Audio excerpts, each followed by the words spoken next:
अब हम योजक या एडर के रूप में ऑपरेशनल एम्पलीफायर के उपयोग का अध्ययन करते हैं। योजक का मतलब है अगर ऑपरेशनल एम्पलीफायर के किसी भी निवेशी टर्मिनल पर, चाहे वो प्रतिलोमी हो चाहे अप्रतिलोमी हो, उस पर एक से अधिक संकेत लगाए जाएं V1, V2, V3, V4, Vn, तो जो निर्गम वोल्टता होगी वो इन सब के योग के समानुपाती अथवा उनके तुल्य होगी। मान लीजिए यहाँ मैं 1 वोल्ट लगाता हूँ, ये 2 वोल्ट लगाता हूँ, 3 वोल्ट लगाता हूँ, तो 1 और 2 3 6 वोल्ट यहाँ आउटपुट में मिलेगा। ये एक इसका बड़ा एप्लीकेशन है कि अगर इनपुट में आप अलग अलग वोल्टेज लगाते हो तो आउटपुट इनका योग के तुल्य होगा। चित्र के अनुसार विभिन्न वोल्टताओं V1, V2, V3 इत्यादि को हम R1, R2, R3, अगर n संकेत है तो nth Vn Rn के थ्रू प्रतिलोमी टर्मिनल पर लगाते हैं, और यह फीडबैक रेजिस्टेंस है Rf। ये वर्चुअल ग्राउंड हो जाएगा क्योंकि निवेशी प्रतिबाधा इसकी लगभग अनंत होती है, तो इस ग्राउंड अंदर जाने वाली धारा ऑलमोस्ट जीरो होगी, तो इसको वर्चुअल ग्राउंड बोलते हैं। तो प्यारे बच्चों, ऑपरेशनल एम्पलीफायर की निवेशी प्रतिबाधा जी को आभासी भूसंपर्कन मान सकते हैं, अंग्रेजी में इसको वर्चुअल ग्राउंड बोलते हैं। अतः किरचॉफ के नियम से इस जंक्शन पे अगर मैं रूल लगाऊं तो I1 + I2 + I3 + In बराबर IF के होगा। आप देखिए I1 और I1 यहाँ क्या हो जाएगा, V1 - 0/R1, ये रहा V1/R1, ये V2/R2, V3/R3, Vn/Rn बराबर RF क्या हो जाएगा, ये IF कितनी होगी, -V0/RF हो जाएगा। अब इसलिए VO का मान क्या हो जाएगा, -RF, V1/R1 + V2/R2 + Vn/Rn हो जाएगा। और अगर मैं R1, R2, R3 इन सबको बराबर लेता हूँ RF के, एक विशेष अवस्था की R1, R2, R3, Rn तो आपस में तुल्य हैं ही, और ये सारे के सारे RF के बराबर होंगे, तो ऐसी स्थिति में प्यारे बच्चों VO बराबर -V1 + V2 + V3 + Vn होगा।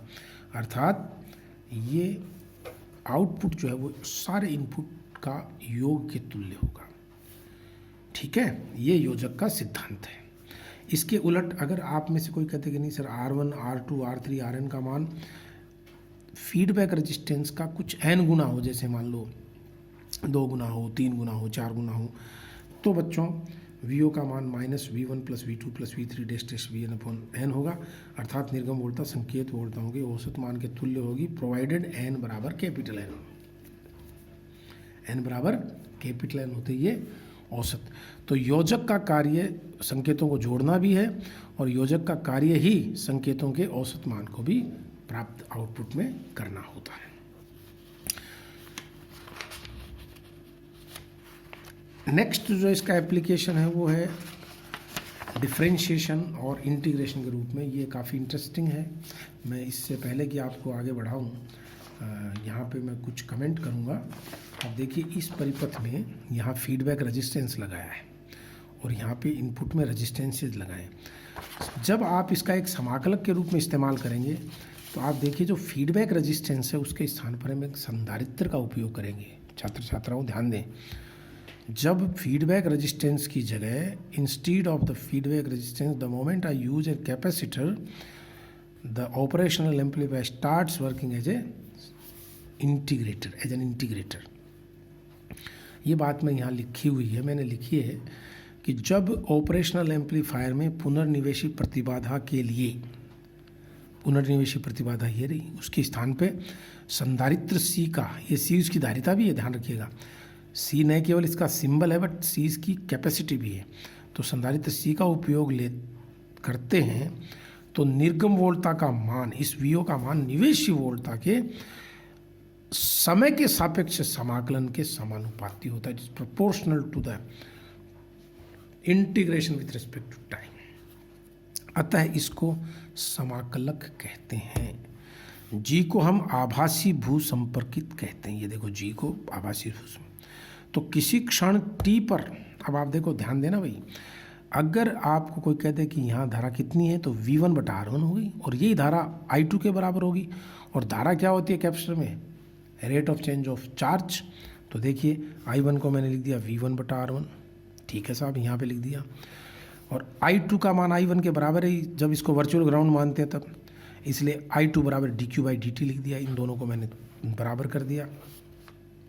तो I2 बराबर dq/dt, और Q क्या है ये सर देखो VO/C हो गया।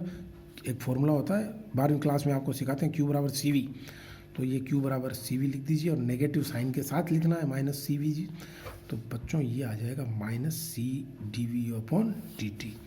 और इससे आप देखिए कि I1 बराबर I2 दोनों का इस्तेमाल कर लो, तो V1/R1 बराबर -CdV2/dt। तो इसका समाकलन करोगे तो इस C को मैं नीचे ले गया तो R1C होगा ये, नहीं कि RC1। तो R1C और इंटीग्रेशन ऑफ V1t dt प्राप्त होगा। और इसका एक बहुत सरल उदाहरण मैं आपको देना चाहूँगा कि अगर इनपुट पल्स स्क्वायर वेव है तो आउटपुट पल्स एक ट्रायंगुलर मिलेगी। ये देख लीजिए, क्योंकि स्ट्रेट लाइन आप समझिए कांस्टेंट होते, कांस्टेंट का इंटीग्रेशन टाइम का लीनियर फंक्शन होगा, और ये नेगेटिव कांस्टेंट है तो नेगेटिव स्लोप की ग्राफ आएगी। तो ये निवेश, तो ये निर्गम प्राप्त हुआ। ये समाकलित है, इसका समाकलन से ऐसी शेप प्राप्त होगी। इस सिद्धांत का उपयोग इलेक्ट्रॉनिक्स के अंदर वेव शेपिंग में बहुत किया जाता है। नेक्स्ट है अवकलन डिफरेंशिएटर। तो मैं जल्दी बात को समाप्त करता हूँ। इसमें कोई बहुत ज़्यादा बड़ी बात नहीं है। C और R को आपस में बदल दीजिए। ये बात मैंने लिखी है कि जब समाकलन परिपथ में प्रतिरोध R तथा संधारित्र C को परस्पर बदल देते हैं तो ये डिफरेंशिएटर की तरह इस्तेमाल होता है। किसकी तरह इस्तेमाल होता है? डिफरेंशिएटर की तरह। और डिफरेंशिएटर का मतलब क्या है कि जो भी इनपुट वेरिएबल इनपुट मैं लगाऊंगा या C के कारण जब ड्यूरिंग द चार्जिंग वोल्टेज बदलेगा तो आउटपुट उसके डिफरेंशिएशन के रूप में प्राप्त होगा। यानी इनपुट अगर साइन फंक्शन है तो आउटपुट कोसाइन फंक्शन होगा। इनपुट अगर एक ट्रायंगुलर शेप है तो आउटपुट स्क्वायर मिलेगी, इत्यादि इत्यादि। क्यों कि इसके अवकलन से समाकलन से ये मिलता तो इसके अवकलन से ये वापस भी मिलेगा। तो आप देखिए मैंने इनपुट में R के स्थान पे C लगा दिया, यहाँ C के स्थान पे R लगा दिया, फीडबैक रेजिस्टेंस। ये काम करने के बाद अब आप मैथमेटिक्स सॉल्व कर लीजिए इसकी, कि बिंदु G को आभासी भूसंपर्कित मानते हुए संधारित्र के सिरों पर V1 का मान हो जाएगा QT/C। Q is a function of T। अतः धारा I1 बराबर, I1 का मतलब हाँ ये रही I1, ये देखो ये यहाँ इसमें। तो धारा I1 का मान कितना आ जाएगा? dq/dt। इसको डिफ्रेंशिएट कर दीजिए तो कितना हो जाएगा? Q को मैं लिख देता हूँ CV1t, तो C dV1/dt। ओके। और I2 को I1 के बराबर पुट करने से, जो कि -VO/R है, यहाँ पे देख लीजिए, ये इस वाले में किरचॉफ का रूल लगा तो VO/R बराबर -IF हो जाएगा। क्योंकि ये भी माइनस का निशान भी, आप घबराए नहीं, मैंने IF को इधर माना है, और जब वोल्टेज अपॉन R मानूंगा तो उल्टा चलना पड़ेगा, तो माइनस में हो जाएगा। तो -RC dV1/dt आ जाएगा VO का मान। बस हो गया, VO समानुपाती किसके? dV1/dt के।